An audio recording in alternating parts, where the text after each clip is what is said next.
It is Mercury retrograde 2025. What does this mean? What is happening? What is Mercury retrograde again? Hi, I'm Alexandra. I'm an astrologer, and I'm here to bring you the news of astrology in a grounded way. I'm bringing astrology back down to earth.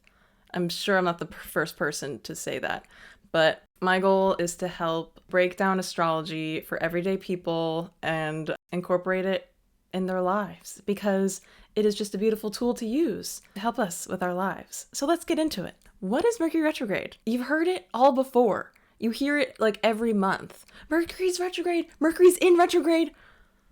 Let me tell you right now. Let me point out something really quickly. Mercury in retrograde is not the correct way to say this transit, this planetary phenomenon. Retrograde means backwards. So you cannot say Mercury is in backwards. That doesn't make sense. It is just Mercury is retrograde.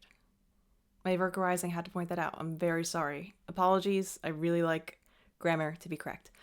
Anyway, perfect segue into what Mercury is. We're all familiar with the planets in the sky, and in astrology, they represent different things. Mercury is the planet of communication, how we learn and engage in conversation. It's writing, mental stimulation. It's the way our mind works and how we process information. It also rules over technology, travel, scheduling, and our daily routine. Now, what is a retrograde? Retrogrades are a time of when the planet appears to be moving backwards in the sky. It is not actually moving backwards. It just appears to be moving backwards from our viewpoint on Earth. Since astrology is about the energy of the planets and how it affects us Earthlings, retrogrades in astrology signify a time of redos, revisiting, revising, reflection, slowing down, delays, mistakes, tying up loose ends, and things from the past, like people, ideas, thoughts, and opportunities from the past can resurface during this time. Every single planet goes retrograde, and there's actually a few other planets retrograde right now, but we are focusing on Miss Mercury this episode because she's the one that does the spin the most often, right? She's the closest to the sun, so she goes retrograde every few months, like 3 or 4 times a year, and this is our last one of the year, so cheers. And I feel like everybody talks about Mercury the most, so we're talking about the Merc girl. It's funny we're talking about Mercury and Mercury rules talking. Okay. So when you combine these two things, Mercury plus retrogrades, you can expect delays and mishaps with communication, travel, technology, and your schedule. There may be construction or road closures on your way to work that normally are not there, making you late. There might be a lot more misunderstandings between you and other people, like conversating. You may send a text that you didn't mean to, or say something out loud that you maybe should not have, which we're going to get more into that later. That's very true with this retrograde. Technology's glitchy, events get canceled or rescheduled. It's just a time of like things not going to plan. You know what I'm saying? Most importantly, people from your past might come up during this time. People say it all the time, and you might like hear that your exes come around during these times. People or things from your past are gonna pop up and say, hey, remember me? These things will just come up for you to review, revisit. Do you still have feelings for this person? Or what do you need to tie up that needs closure in your life so that you can move forward? I love looking at things from the past because it gives you a chance to like see how you feel in the present moment and say, I used to be this way. Look where I've come from since then. That's crazy. Or I used to think this way and now I'm doing this. And maybe I want to do that again. It's like having these revelations and realizations. I want to say retrogrades are not bad, and Mercury in retrograde is nothing to be afraid of or to freak out about. If you're easily prone to frustration and crash outs, then this time isn't going to be so fun for you, especially if you're ruled by Mercury like myself, like if you're Virgo or Gemini rising. It will be more prevalent for you. However, this time is just about testing your patience. There's gonna be delays and cancellations and miscommunications. This time invites you to slow down and move more thoughtfully, which is actually beneficial compared to the way that we're encouraged to do things as a society, like just go all the time. Don't take a break, just keep going, pick up your shoes, pick up your feet, go. Retrogrades ask you to slow the F down, girl. Like, it's okay. It gives us an opportunity to take stock and like look around. what's working, what's not working, you know? Now, if we want to understand how this Mercury retrograde is going to unfold, we can look at what sign Mercury is going to be in. And so for this retrograde in November 2025, it starts out in Sagittarius. Okay. And then it moves into Scorpio. So the first half is in Sag, like right this moment. Mercury is in detriment in Sagittarius, which basically means he does not function well there. He's not having a good time. Sagittarius is big picture, expansion, faith, inner truth, loud and like in your face. Hello. Gonna say the truth, even if it hurts or isn't necessary. It can be a little harsh. A Mercury Sag placement can be a little harsh. And there are pros and cons to this. So with this Mercury retrograde being in Sagittarius, we're reflecting on our path and where we're going and if it's aligning with our truth. We're reviewing what feels true to us and we're reviewing like how we share our wisdom. Are we expanding? And how can we expand more?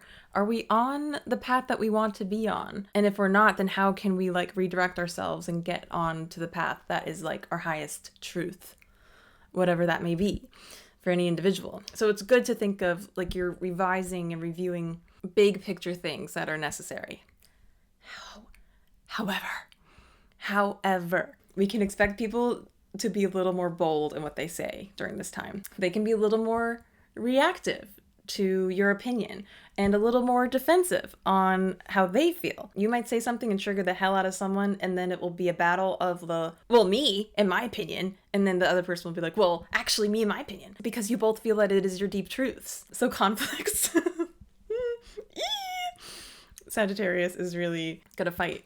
Sagittarius is gonna fight for their truth. And there's a heightened sense of people just saying stuff out of pocket or just brutally honest before thinking of the consequences, because that's how Sagittarius Mercury rolls, yo. Yeah. In the second half of this Mercury retrograde, Mercury scoots back in the sign of Scorpio. This happens on November 18th, and this is when we begin to internalize our thoughts and opinions. Scorpio is not so brazen in their expression of their thoughts like Sagittarius. Scorpio needs to take a minute. They don't let everyone know their moves right away. They take time to reveal themselves, right? So with the second half of Mercury retrograde, you can expect some intensity and maybe some like realizations. Scorpio does not like to overshare like Sagittarius.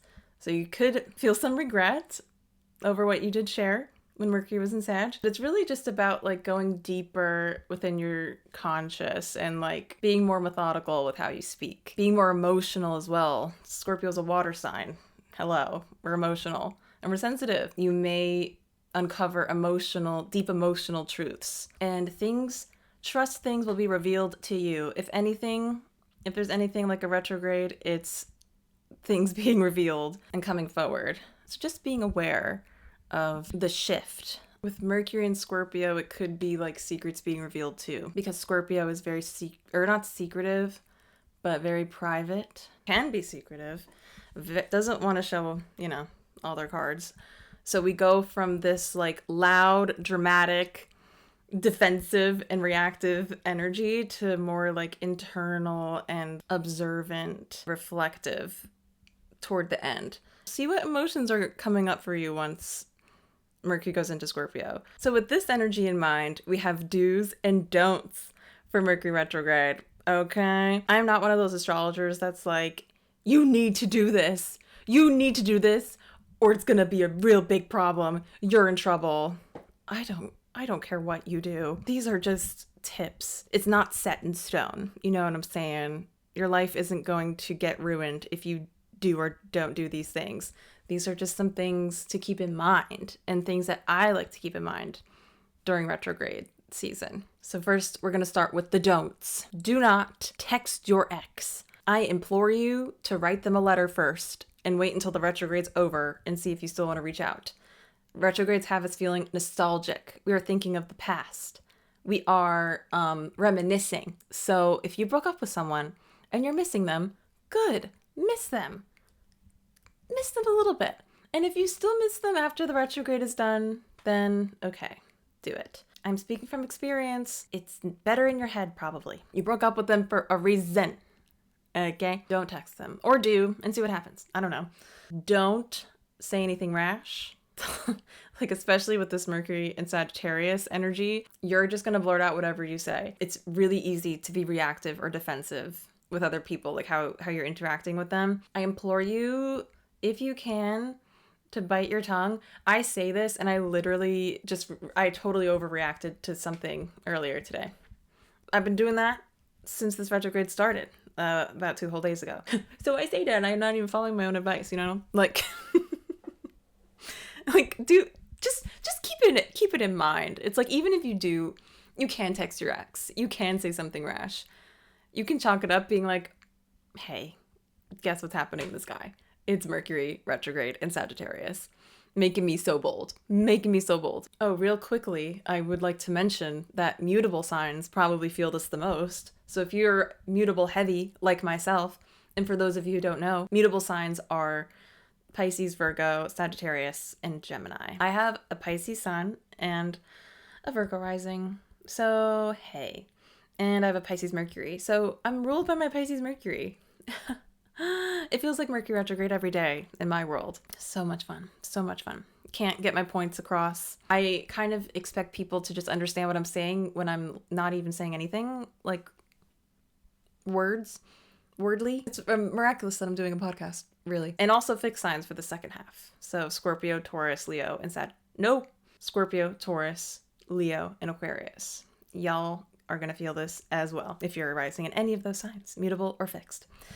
Back to the don'ts of a retrograde. Okay, it is said to not make any big decisions during this time if you can, like sign any important contracts or make any like big life decisions, like anything to do with traveling, moving. With that said, I understand life happens, and if you got to do something big during this time, you got to do something big. Like, you can't live your life based on what's happening in the sky. It's unrealistic. Nice to keep in mind, but you know, unrealistic. If you got to do something, you got to do it. Just keep it in mind for when Mercury stations direct. That means when it's not retrograde anymore, which is November 29th.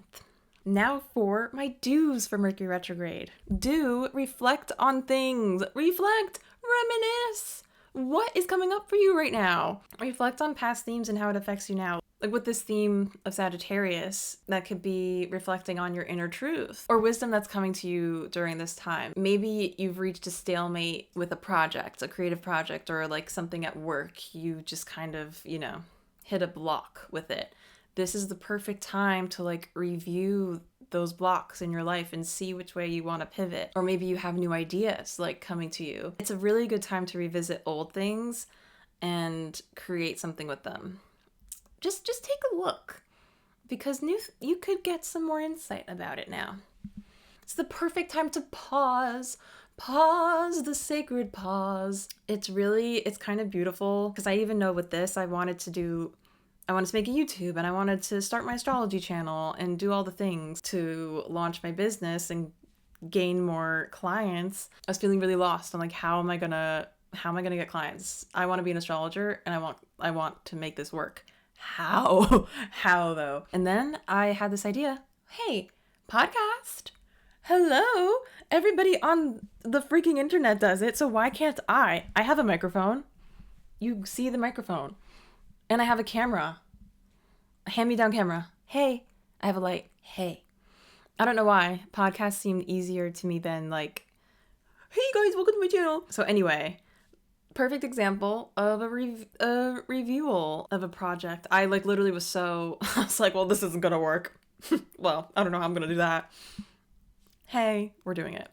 Perfect example. Another thing I personally love to do during Mercury retrograde is revisit old movies and TV shows and music I used to love, like from a long, long time ago. There's just something about the things that you used to love during a retrograde. I don't know. Maybe that's why we like our exes during a retrograde.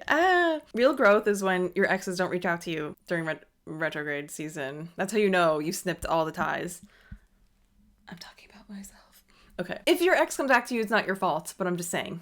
That is just the real telltale sign that it's over, you know, and that you cut ties. And I'm also a Cancer moon. So if you have Cancer placements, even more so, you will love this retrograde season because it's just nostalgic and it's nice to revisit such things. And my one final do for this retrograde season is to be flexible, be adaptable. Things are going to change. You are going to hit blocks. That is one thing that I can assure you of. Things are probably not going to go the way that they normally do. And that's what retrograde season is all about. Because Mercury rules over such integral parts of our lives, like communication and traveling and technology now, because we're a freaking tech world. So be adaptable. Pivot. We're going to have to pivot. I'm not going to tell you not to crash out during this time because I personally have already crashed out and it started 2 days ago. It is the perfect time for such crash outs, actually. It's just all about being mindful of that energy and being able to switch gears because this is the time of shakeups, cancellations, delays, miscommunications. So just try to be aware of the energy and be a little patient. But if you gotta crash out, then crash out. You know what I'm saying? Like, it's the perfect time to, like I said. It's also kind of a beautiful time to pause, and you don't have to heed forward, make haste with your plans, you know? It's the opposite, actually. So whatever projects and plans that you have at the moment that you're trying to get off the ground, I implore you, and the universe implores you, to pause, reflect, revise when needed, you know? For me, just knowing that Mercury's retrograde helps me so much with like traffic and technology glitches and all of the things that go awry during this time because like, hey, that's out of my control. And, you know, Mercury's doing its thing and it only lasts for 2 weeks. There is a pre and post shadow period energetically where it already looks like it's moving backwards. Okay. So we are out of the shadow period December 16th, I believe, because it lasts 2 weeks after the retrograde ends. So 2 weeks after the 29th, we will be in the clear. So it's kind of like a little over a month in total, but really, again, retrogrades are nothing to be afraid of. They're not bad. They're just kind of inconvenient. And hey, wouldn't life be boring if everything went well all the time? That is Mercury retrograde for you. I really hope I explained it well. I really hope that somebody got something out of this. I just wanted to share my Mercury retrograde insight because I've been doing this for 8 years and I feel like it's time to share. So hey, thanks for tuning in and I'll see you next time. Bye.